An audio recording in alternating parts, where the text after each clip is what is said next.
పెద్దగా అయిన తర్వాత మనం ఎట్లా మన లైఫ్ స్టైల్ని చేంజ్ చేసుకోవాలంటే కొంచెం ఇబ్బంది పడుతున్నాం కదా.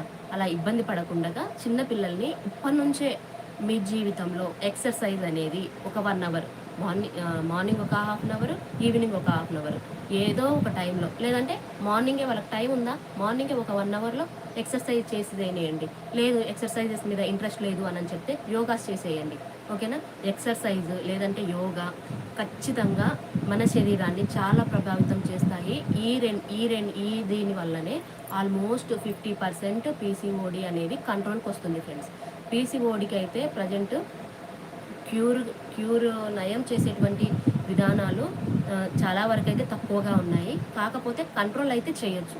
ఓకేనా. ఆ కంట్రోల్ ఎలా చేయొచ్చు అని అంటే ఫస్ట్ మన లైఫ్ స్టైల్ చేంజెస్, మన ఎన్విరాన్మెంటల్ ఫ్యాక్టర్స్, తర్వాత ఫుడ్, మనం తీసుకునేటువంటి గుడ్ ఫుడ్ ఉంటాయి కదా, వీటి వల్ల మన లైఫ్ చేంజ్ అనేది పీసీఓడి నుంచి కంట్రోల్